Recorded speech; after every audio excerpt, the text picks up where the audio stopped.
This is where Thank you gotta you. ask for what you need, which is a way to regulate, and we're just gonna get going by just jumping in. So thank you so much for being here.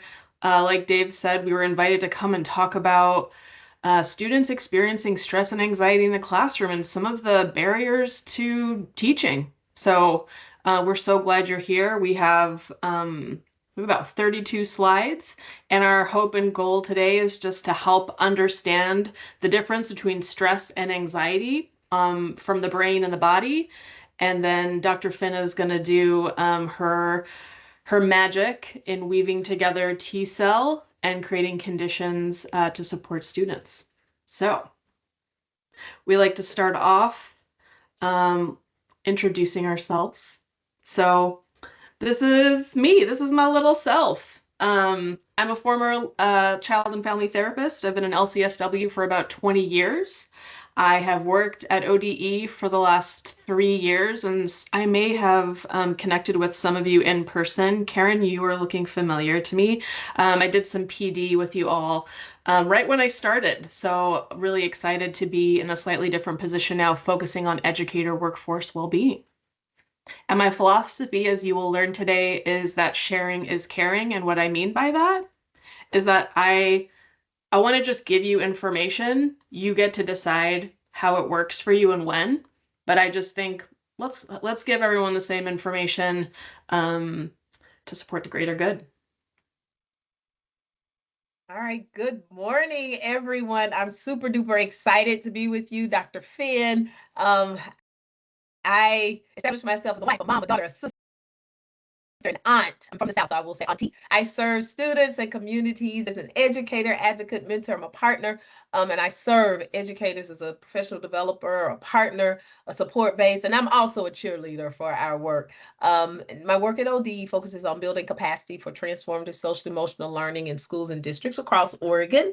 And then my philosophy, and I will share with you even in a more explicit manner, reflection begins with looking in within yourself rather than looking back on the actions and the behaviors of others. So I love reflection. I love educator reflection for sustained growth. And you see a picture of my little self, and I am really, really excited to support this space and serve you today.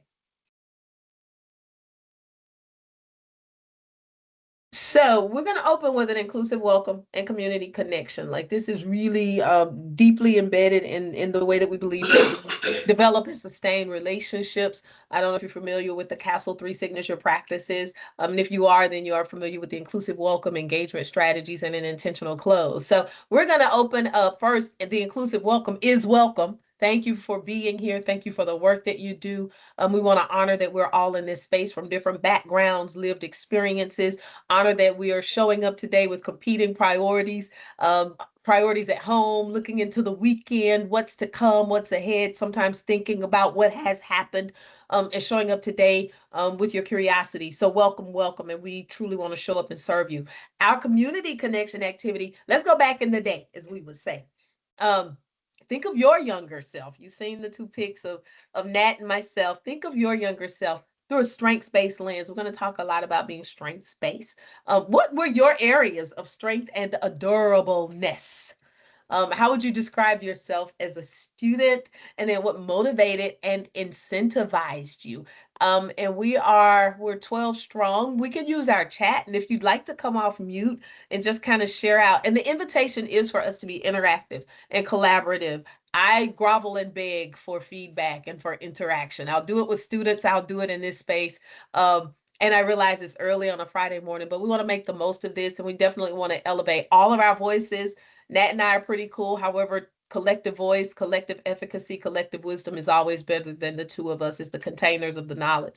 And so, building our community. What were your areas of strength and adorableness? Was it your dimples? Was it your ponytails? Was it your ability to do backward flips and put your legs behind your head? What was it? Could you bend your fingers, bend your arms? How would you describe yourself as a student? Quiet, reserved, reconciled, more extroverted? And then, hey, what motivated and incentivized you? I lived for Kit Kats from Miss Guinness's class on Fridays.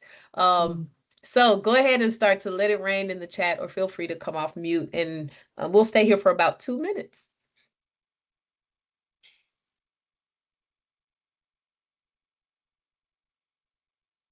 Oh, thank you. Happy I'll just I'll person. just go ahead and say mine. Um, Yes. I I was a really good worrier. Um, Not something you necessarily want to be good at, but I was really good at that and loved people Mm, and animals mm, mm. and I was motivated by blizzards and treats. Oh, like the Dairy Queen blizzards. Yeah, a It took blizzard. me a Yeah. minute. Oh yeah, like eating it. Not like a Yes. snowstorm. Hey, that What could be flavor, motivating for Karen? some. Well, anything with chocolate or like mint M&M, something like that. Hmm. Good.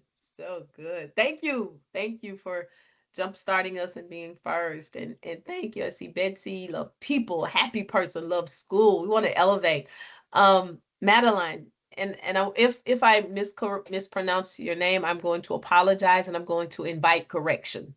I invite correction. We don't want to stay in error. Um, Madeline, social, brown eyes, and competitive. Yeah. Charlene, I like to be helpful. Positive reinforcement motivated you. Awesome. Thank you for sharing. Christina, determined, afraid to fail. Changing the cycle. I see as well that we're affirming each other with the hearts and with the affirmation images. That is always super helpful to have that. And so that is definitely invited. Loved reading. Marissa loved reading in school, high achieving student, motivated by praise and fear of failure. And I'm going to praise you and say thank you for sharing fear of failure. I totally get that. What does that look like? What does that feel like? Loved reading, school. Okay, I got that one. Gabriella loved school and learning, was quiet student, except when around certain friends. Yeah. Loved art, music, and photography. Thank you so much for sharing. Thank you all. And this is a place that we're going to definitely invite more and more of that sharing space. I see Dave is typing, and I hear my son calling my name as he goes to the bus. All right. Dave, your ability to go along with everyone. You love school. Your grandmother's cooking motivated you. Wow. So good. Thank you Dave, all some for would say sharing. that food still motivates you, right? Heinz special today. So good. All right, thank you so much for that, Dr. Finn, and for everybody sharing in the chat.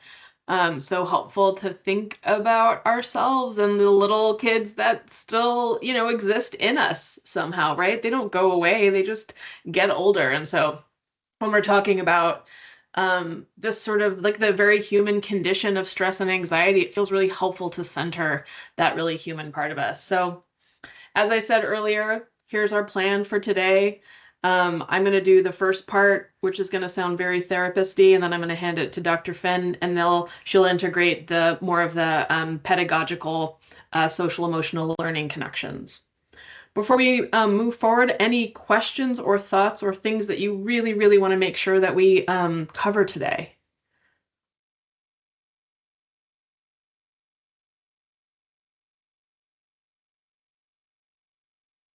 Along for the ride.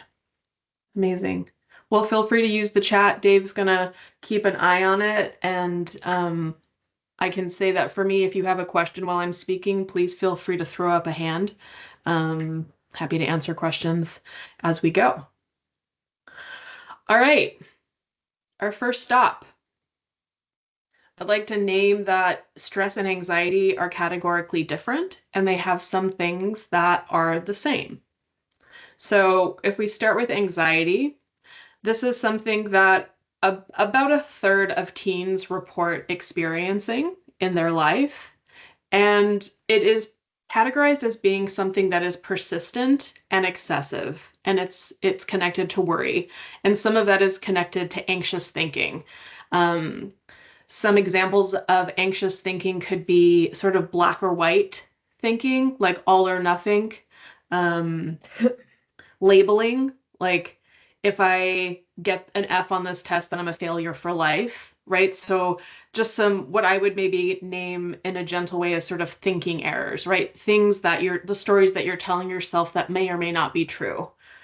Um, and when we look at stress, this is considered something that's it's an event. It is situational. It's a reaction to a test that's coming up. It's a reaction to a breakup. It's a reaction to, being in traffic and being really late. And we have about 80% of students that report feeling stress on any number of things in their, in middle school and high school.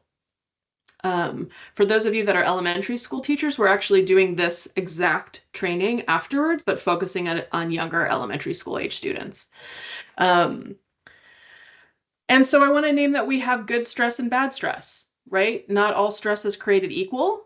And so eustress is the name for good stress. And the good stress, I like to think of it as like for me, it's like a hype song, like the song that kind of makes you bounce in your seat, or, I like to work out or go for a run, but I need kind of music to get me going. That's good stress. My body is like signaling. I got a little bit of adrenaline, but I don't feel like worried. I'm just really alert. And that is great. That keeps us kind of tracking, and I think helpful. So, the goal isn't ever to get rid of stress or anxiety, right? It's to create conditions that support resilience and stress. And so today we're going to be talking more about bad stress.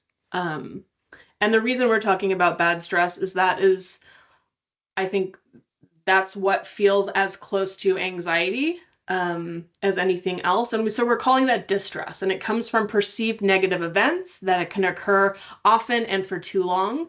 And that can be just like the other pieces I mentioned earlier. So a breakup, media, climate, so many different things can create stress.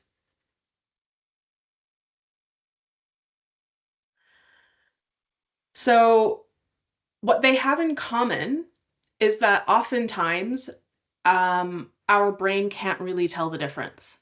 So I wanted to use a little bit of Canada's mental health literacy to help do a little bit of an introduction into the fight, flight, or freeze. And then we're going to kind of unpack it a little bit afterwards.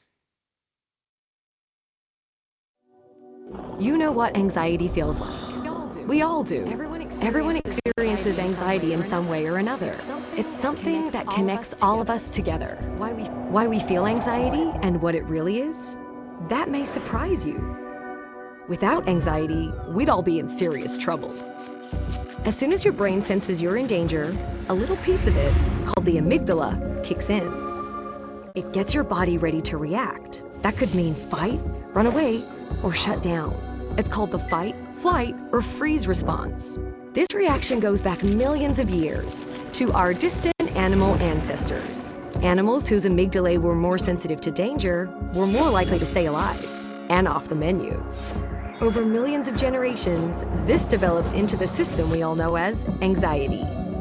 So you see, anxiety itself is not all bad. But when there's no immediate life or death threat, and your amygdala keeps telling your body that you're in danger, that's when anxiety becomes a problem. Your amygdala doesn't know the difference between getting eaten and public speaking or failing a test. Human society has only existed for a relatively short time. It's messy and complicated and confusing, and our amygdalae just haven't had time to catch up. So sometimes, when we're in uncomfortable situations, our brains misread the risk and overreact. Our hearts beat faster and we breathe heavily, pulling more oxygen into our bodies. The muscles in our arms and legs tense up and fill with blood.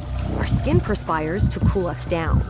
This would all be great if we needed to fight or run, but instead, we just feel tense and sweaty. Sometimes our minds go blank and we feel like we can't move or talk. That would be great if we needed to hide. Instead, we just feel stuck. When things trigger our anxiety, sometimes we try to avoid them, like our ancestors avoiding a predator. But that can cause problems when those triggers are important parts of life, like going to school or meeting new people, things that won't just give up and go away. So how does knowing all this help?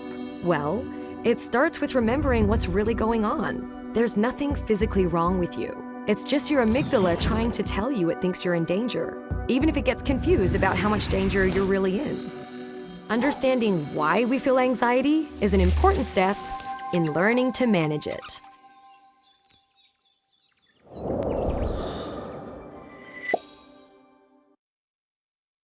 Thank you, Canada.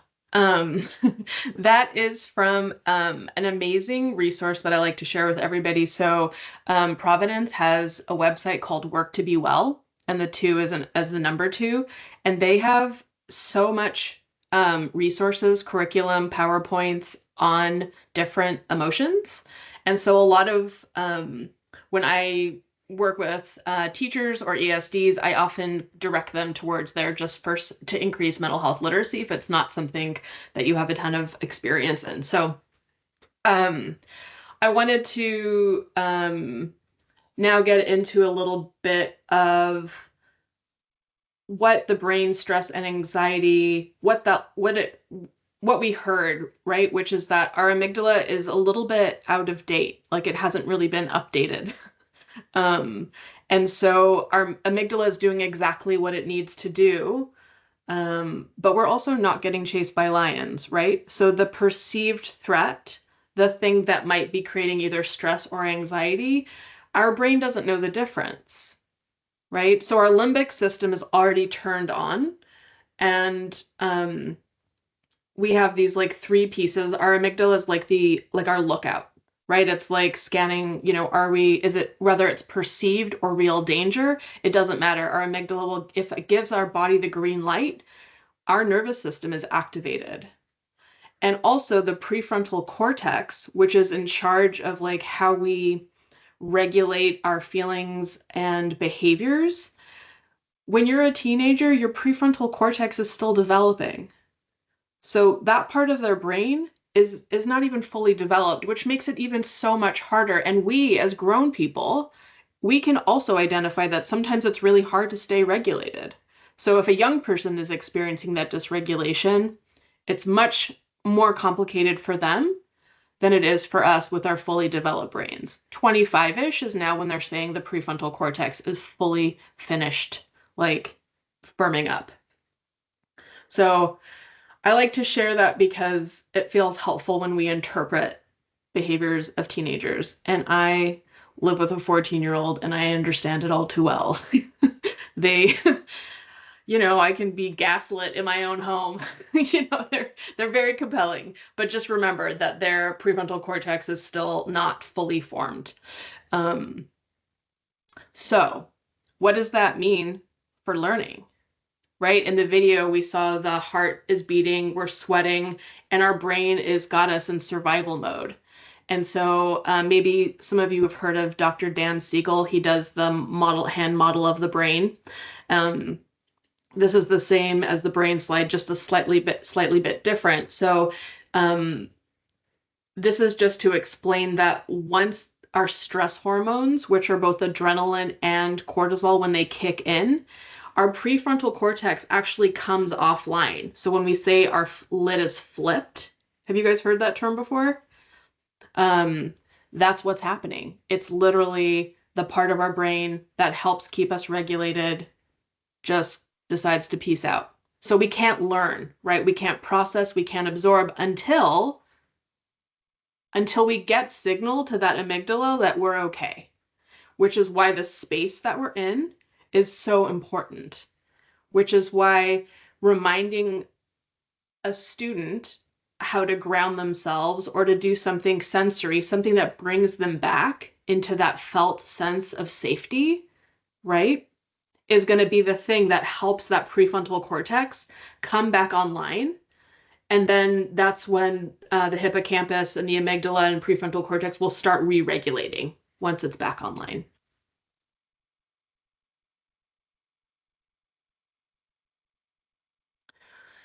So, question for you all.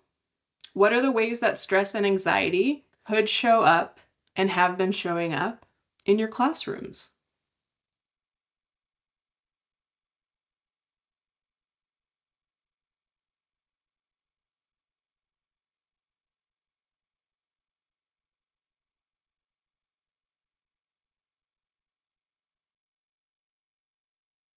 Feel free to use the chat or you can come off mute, whatever feels easiest.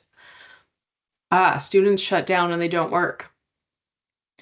Is what I just walked through, is that helpful in in now understanding what might be happening for them physiologically. Avoidance, withdrawal, disengagement and irritability, and depression. Okay.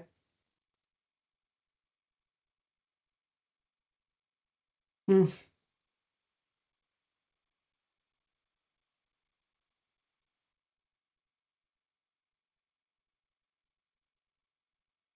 Avoidance, so poor school attendance, not even coming to school. Okay.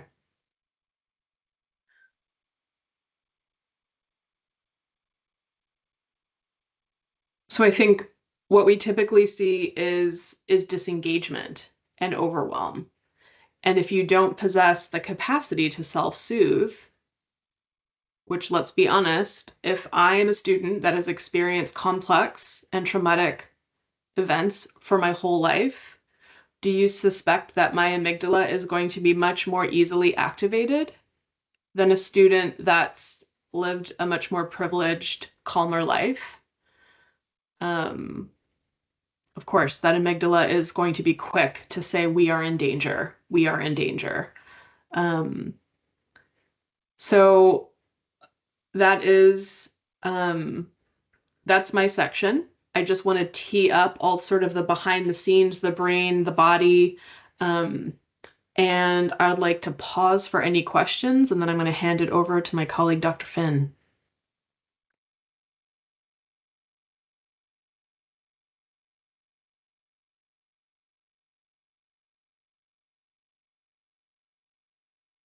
I also want to recognize that as a teacher, having students that are overwhelmed and disengaged has got to be potentially dysregulating for yourself as well, and overwhelming.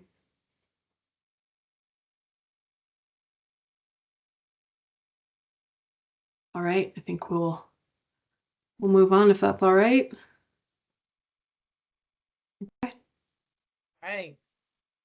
So, as we continue the conversation, and Nat said that they were teeing us up, but Nat was T-selling us up so that we could move right into a continuation of the conversation. And even as we connected on this, there was a part that's explicitly around that physiological piece, and then this part that takes us into practice. Please know that we definitely collaborated and just got into each other's space as we thought about how we would show up, not in de-siloed space, but in a very integrated space. So as we think about this idea, that's not my job. And I just want to be real with this. We hear this. Is it whose job is it to do this cell work? Whose job is it to do this the social emotional learning, the support around mental health and behavioral health? Like, that's not my job. I've heard that. I've been in education almost 30 years. And I've taken time to really hear that. Initially, I would take it and push back. But what I hear educators saying really is, I'm not comfortable with this, right? This amygdala talk, this prefrontal cortex, this physiological. I teach science. I teach math. I teach Macbeth, right? I teach whatever the thing is.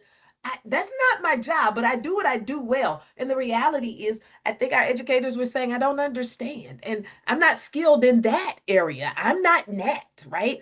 I don't want to do or say something wrong. I don't want to exacerbate a challenge that's already there. I don't want to get in trouble. I want to stay in my lane. Oh, I can't do that with my students, right? So we get this kind of like, that's not my job. And I really do believe that's a part of even our educator dysregulation, right? And that's okay. No shaming, no judgment. But what gets in the way of us being able to show up to support mental and behavioral health for students and adults when we're in content specific areas, when we're in our areas of expertise? And so hopefully some of the knowledge that we just gained, and probably for some of you, it was reiterated. We don't assume that you don't know. We just wanted to elevate it for the space of this context. These things can get in the way, but just in the chat, what's something that can get in the way of an educator? And I'm thinking that some of us are in classrooms, some of us are probably professional developers for educators. What can get in the way of general practitioners, content specific practitioners, what can get in the way of them not being able to support mental and behavioral health for students and adults? You can just kind of pop it in the chat and I'll hold about 15 to 20 seconds just to kind of see some of our thoughts.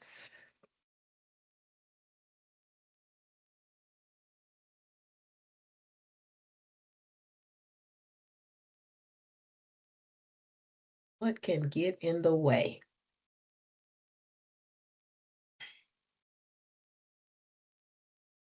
Oh, personal fear, dealing with my own life anxiety for sure. Yes. Our own stress covering content curriculum. Absolutely. Absolutely. Not always understanding what to do. Absolutely.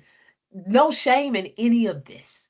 So we get to acknowledge it and we get to say these dysregulated moments and opportunities for us to show up, they are going to arise in an ongoing way. So we get to partner and support each other, feeling like there is no time, right? For me, that equates to maybe having a lack of opportunity and understanding of how to integrate some strategies. Thank you. Thank you so much. Time constraints, other stress, time. This is real. This is real. And so I just want us to land there as we think about that that's not my job. And maybe even furthering this discourse, what gets in the way of us tending to these needs over prioritizing our scope and sequence of the curriculum, the up and coming test, right? However, if we don't tend to these needs, then they really can disrupt the overall progress of the collective community that we serve. So as we go to the next slide, I wanted to just sit in space, making the connections as we think about mental health and then the transformative social emotional learning. And just wanted to do a cross reference of just some of the language that comes up. We're going to lean into a T cell. It's a process whereby young people, adults, we build strong, respectful, and lasting relationships, co-facilitate co-learning to critically examine root causes of inequity, to develop collaborative solutions that lead to personal, community, and societal well-being. This really is about the way that we invite the voices of students, whether it's in our classroom, whether it's in our overall school ecosystem. A lot of times we have organizations, committees, student-led unions and organizations. How are we elevating the voices of student leaders and those who really want to improve the community and the societal well-being of the school and in the at-large community? And this up against our mental health definition. Mental health includes our emotional, psychological, and social well-being. It affects how we think, feel, act. It also determines how we handle stress, how we relate to others, and make healthy choices. So I'm not saying that just because we have a mental health component that we're automatically doing the T cell work. Neither do I want to assume that just because we do a T cell activity that we're tending to mental health, but we do want to be aware of how they interconnect and are mutually supportive of each other's work. So as we go to the next slide, I just wanted to take an opportunity to lean in. Our T cell work is really about our shared humanity. Who are we as human beings? And even as we on ramp to having the discourse around creating equitable spaces and social justice and being fair and being inclusive. But what levels us out is who are we as human beings? And this is the anchoring component of the transformative social emotional learning work. So just for reflection inwardly, what does it mean to you to center our shared humanity? Right? We've just gotten a glimpse into what's happening with all of our, with the amygdala, what's happening physiologically. That's part of that human conversation. How does centering your humanity nurture your own emotional, mental, and physical well-being? What do you need? How do you center being human? How are you? Just how are you? I once was doing some restorative work in a school, and this restorative work was two professional teams, um, the counselors and the grad coaches. We were needing to have some restorative discourse, and one of our colleagues at that particular school said, "I want to be in a place where folks say hi and ask how you doing." Right? That's that humanity. And then how do we respond to each other in those moments? And then what are the opportunities to engage our students in this human conversation?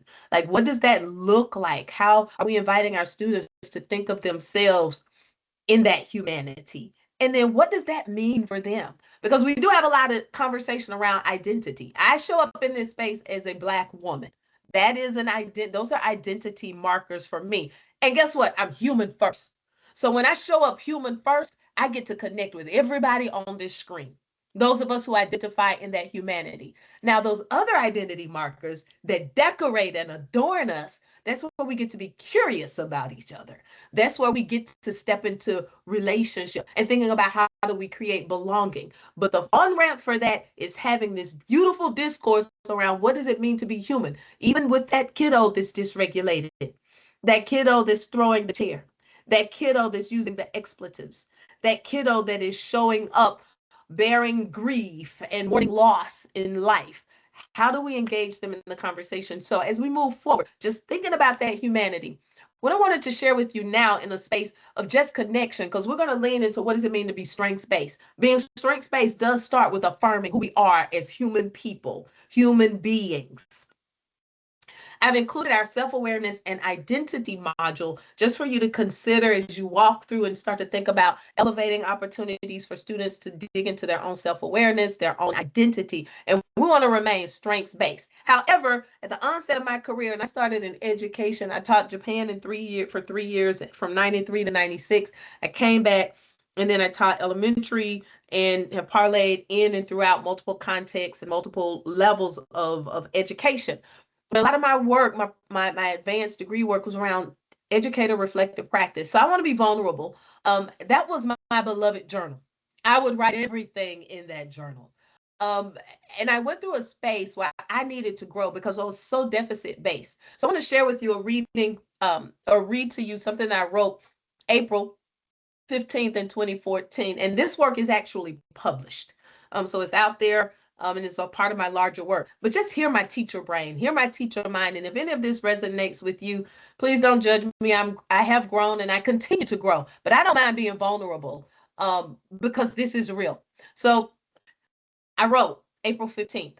My kids have needs beyond me. My education is not enough. My Blackness is not enough. Being a mama, not enough. Cultured and world traveled, a scholar, I'm still falling short. I taught the same fraction lesson 3 times using manipulatives, pizza fractions, unifix cubes, and worksheets. Some still don't seem to understand fractions as part of a whole, and that the whole can take on various shapes, forms, presentations. Okay, do it again. Teach, perhaps differently. Note to self, check in with team tomorrow during planning to see if they have the same challenges and suggestions. So as I was growing, you can see like there is some deficit-based thinking there. I've done it. They don't get it. What happens if I had just stayed in that space? And as a growing practitioner at that time, I really did not want to glorify the problems. So my note to self, which is something, note to self, okay, teach it again. Do it again. Perhaps do it differently. And I think sometimes we can get caught up in, I've done it. I've done it that way. I even said that to my mom, who's a consummate educator, retired principal, started off special education. And one time she said to me, Lisa, do it again. Like, do it again.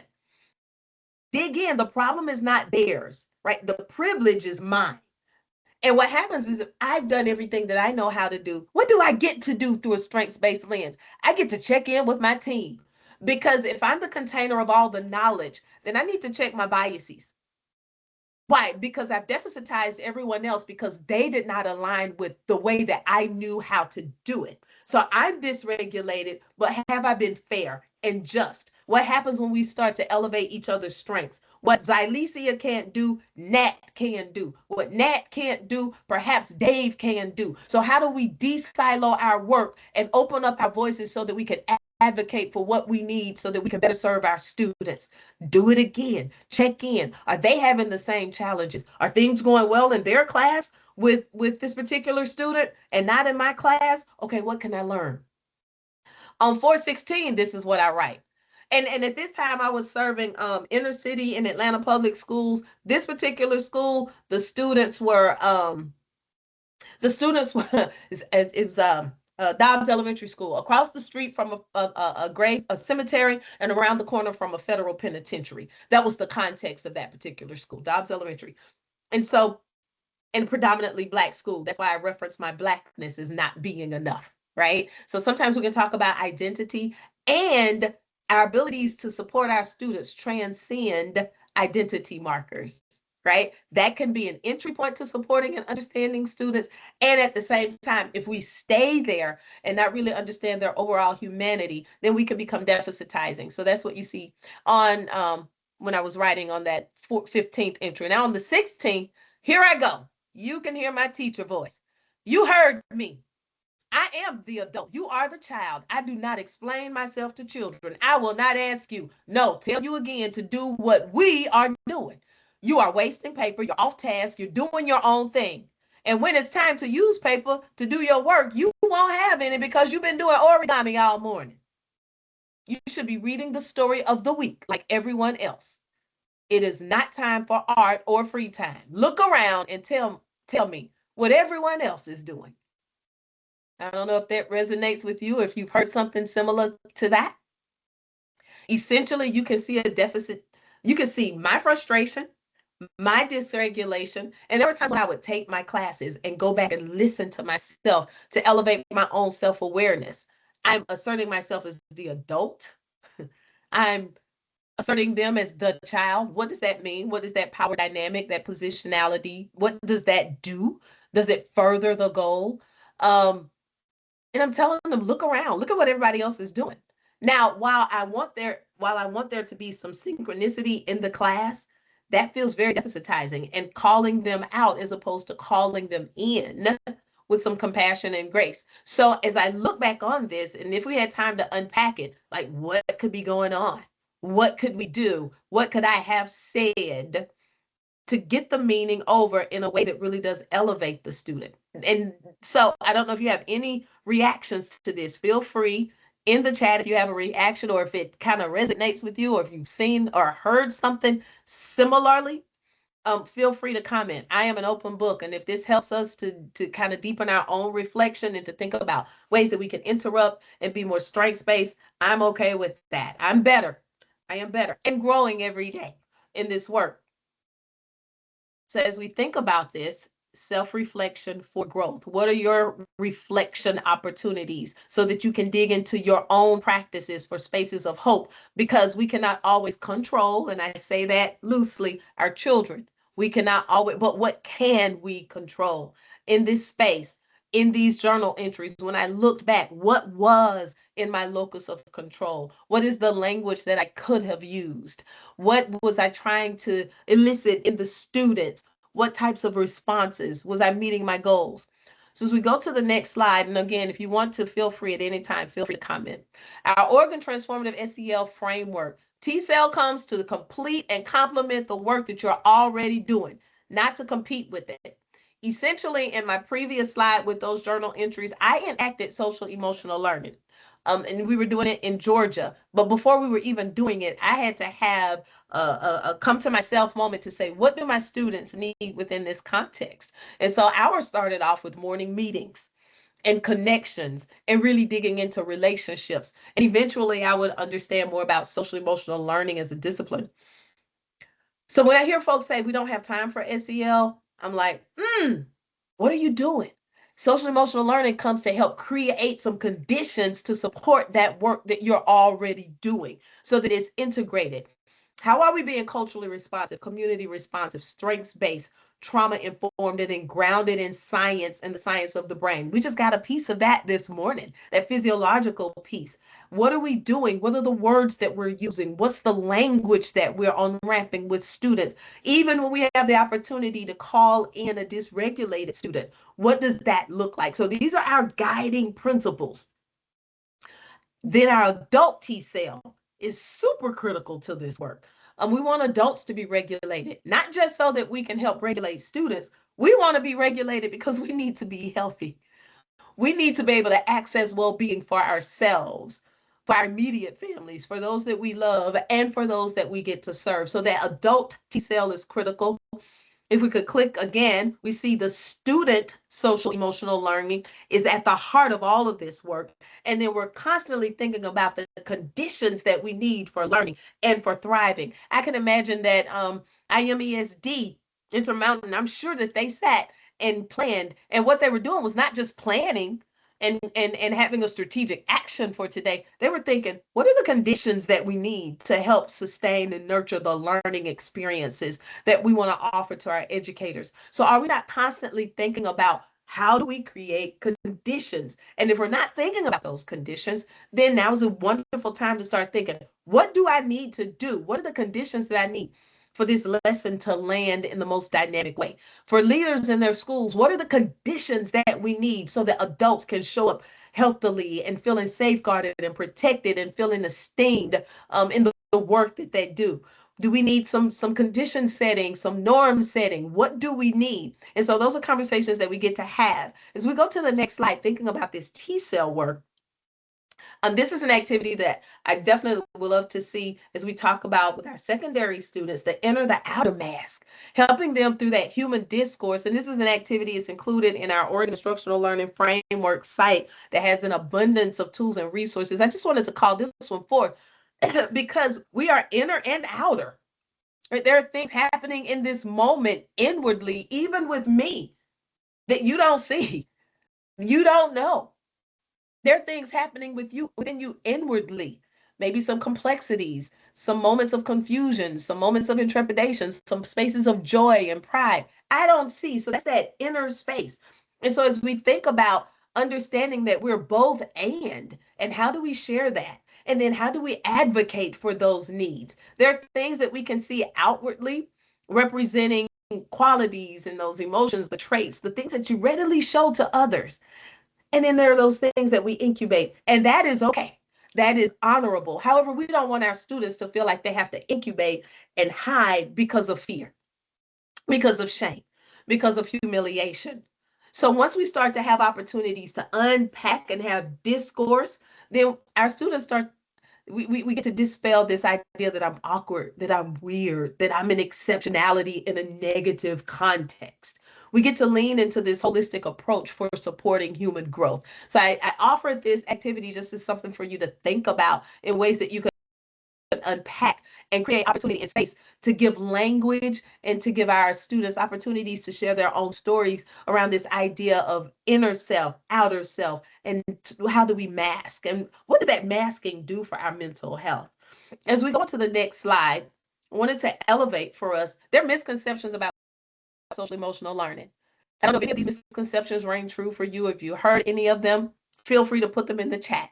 But if these misconceptions are real for you, then T cell and the work we're talking about today, it will feel laborious and it will feel like something, a weight on your back. Social emotional learning is not an absence of boundaries. It is still the maintaining of boundaries and expectations. It's not one size fits all. It's not scripted. Yes, some of us may have the program that we using that program. I call it like it is when I fill up my gas tank. I fill up that gas tank for a couple of minutes, but that gas takes me for miles and miles. So even if you have a program, that may be your fill up moment. Tuesdays, Wednesdays, Tuesdays, Thursdays, but we're human all the time. So wherever there's emotion and socializing and wherever we have human bodies, that is an opportunity for our social emotional learning competencies and constructs to be activated. SEL is more than a hug. It can be a hug, wonderful. If it feels appropriate, yeah. It's not outside of academics. It's certainly not a replacement for mental, emotional, behavioral health and supports, but it does create some universal space so that we can all access those tools of regulation, those tools of affirmation, those tools in which we are understood and we get to belong. It's not excluding. It's not only for students who have behavioral or emotional challenges. It is not just an extra time requirement. T-cell is, thank you, Nat, it is prevention and it is promotion. What is it that we are pursuing? What is it that we are promoting? And in doing that, then there's some mechanisms for preventing some of those spaces that we're safeguarding against. So if we could go to the next slide. Now I want to get us to a space where we're going to be in have some chat moments. So we've been talking about SEL. What is that T, that transformative space? So when if we go back to the next slide, sorry about that. With the T cell work, you're fine. Personal responsibility, we move along that continuum to participatory and then to transformative. So with the personal responsibility, it's developing the skills for who I am, prevention, risk prevention within myself, my personal well-being. As a participant, who am I in interpersonal relationships with others? How do I build community and even become efficacious for the well-being of others? And then transformatively, how do we take all of that robust energy as we begin to partner and build community and start to identify areas that we need to enact agency to ensure more democratic, fair, and inclusive communities? And this can happen as early as kindergarten, right? How are we creating agents? Nope, not creating. How are we creating spaces so that our students can be the agents of change in the areas that they desire? So we create pathways and opportunities, and then they begin, like their ideas sometimes are just mind blowing. Even in a kindergarten class, when the student says, that's not fair, they're ready to start having some discourse around why they're feeling dysregulated around an area of fairness. That's not fair. Nat got to go first. That's not fair. Xylesia always gets the red one. That's not fair. What happens when we create opportunity to unpack that and to say, okay, tell me more? And then what systems and protocols could we advance so that it feels better for all of us? Now, what does that look like on a secondary level? For our students to actively engage and involve in transforming school ecosystems and partner with us in creating what that looks like. So as we go to the next slide, we want to lean into these are our social emotional learning competencies and the focal constructs.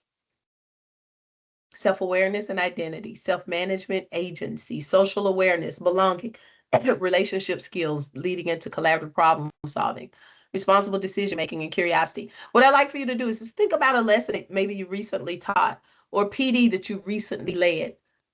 Which of the competencies were activated in that experience, or which of the competencies uh, could have made the experience even more engaging? So I'll take maybe a minute or so. Just think about it. Self-awareness, leaning into identity.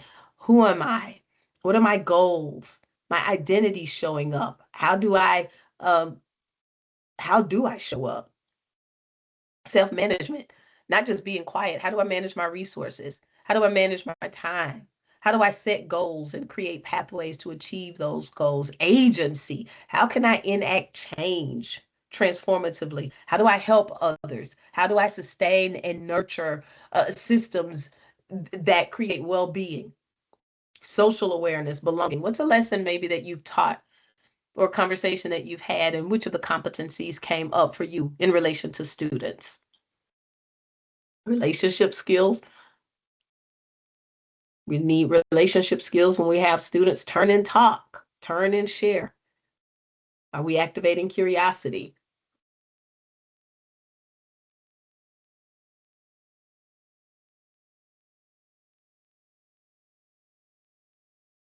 Because these competencies are constantly at play. And we have the opportunity to activate them. Yeah.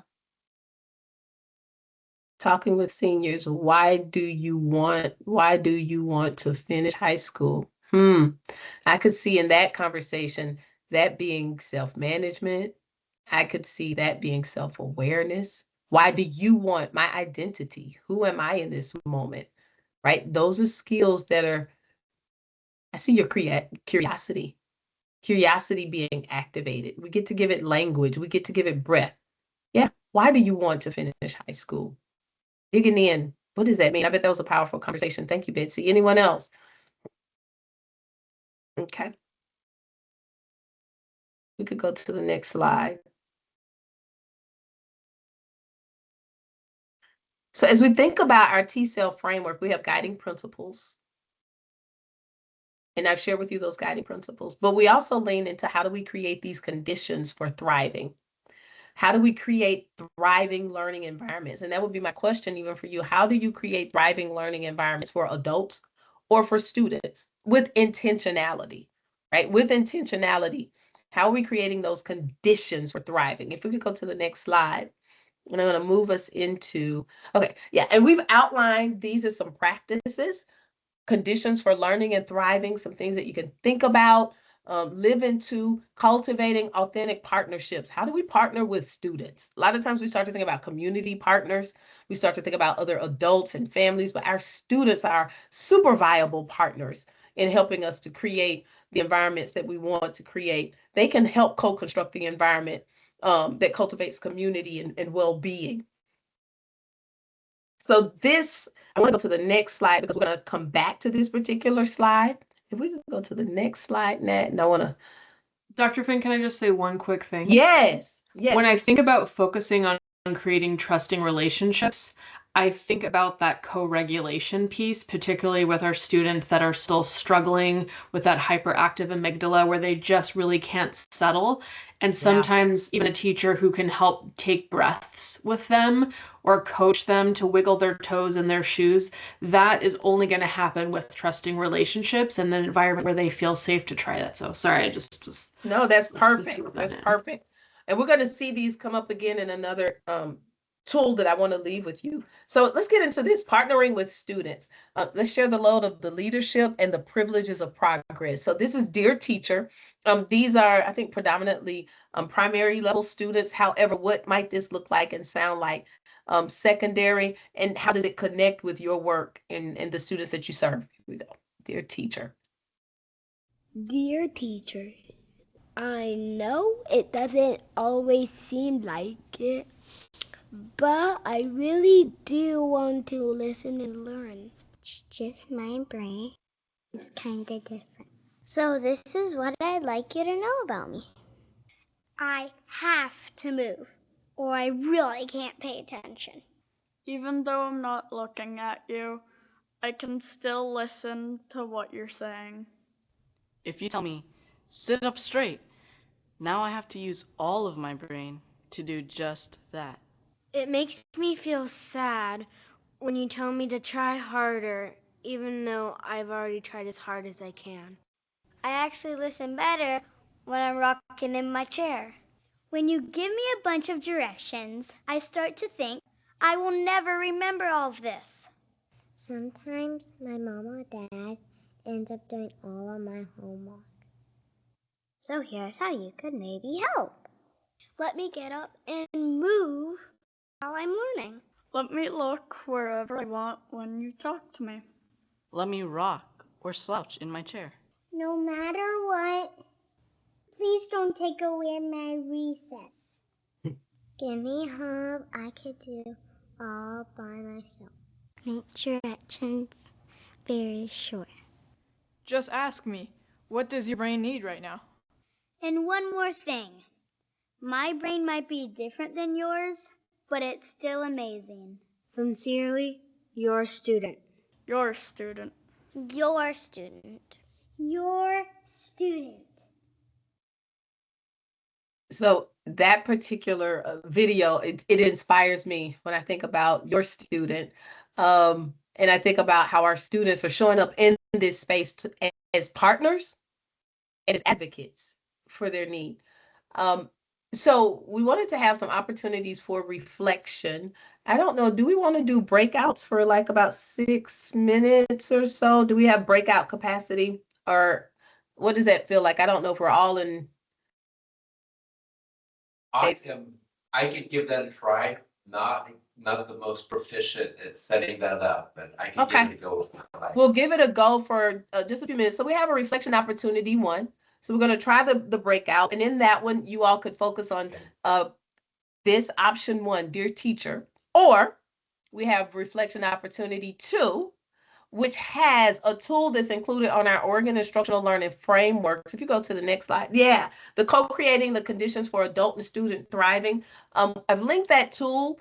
I've linked it in for you. You all, I don't know if you all have the slide deck, but you could go click on the link that I've included, then go to step 2 to open the document so you could kind of navigate within that space. Tons of resources on the Oregon Instructional Learning Framework site, the social emotional learning page. Look at this tool, and then I've asked, there's some prompting questions around how the tool aligns with the work that you're already doing, right? You're already doing a lot of this work, but how can we do it more intentionally? And then what are some practices that you would like to experience more of within your school context? And then think about it. what are some opportunities to partner with students, to partner with others? And if you're thinking about the developmental ages and needs of your students, let's think about being more intentional around naming the conditions that we want to see in schools, in our classrooms, and then how do we go about creating those? And then slide 27, let me onboard that one as well. So that when we go into breakout, you can kind of navigate between 25, 26, 27. We use 3 signature practices we suggest in social emotional learning. These are low-hanging fruit. Yes, we may have our programs, but we suggest that in every class that a student enters, that there's an inclusive welcome, something to acknowledge their humanity. And I've linked in, that's why I wanted you to have them when you go into breakout, because if you decide, hey, I want to look at these 3 signature practices to support learning, well-being, relationships, engaging strategies, I've linked some of those in. You may say, I'm already doing this. That's very affirming because we're constantly engaging students in and through practice and pedagogy. And then what does it mean to have an intentional close? So I've included those. So as we go into breakout, kind of between 25, 26, and 27, then we'll come back and kind of put a bow on this section. I think we go until, is it 15 after, Dave? Yes. Okay, Yeah. so let's take the next 7 minutes, and then we can wrap up when we come back. Is that okay, Nat? Okay. Okay. So good. Here we go. All right, let's try it.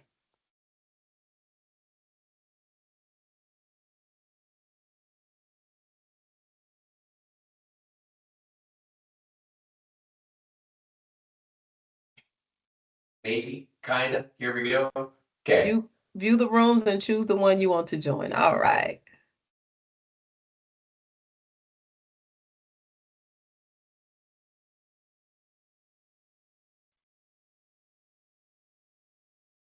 Okay, perfect. Hey, that worked. Yay! Nice work. Like I said, the least area of proficiency. I don't think I've Microsoft Teams. I don't think I've ever put people in a group. I always ask someone else to do. I just, I stay in my lane, Dave. I'm not good at a lot of things.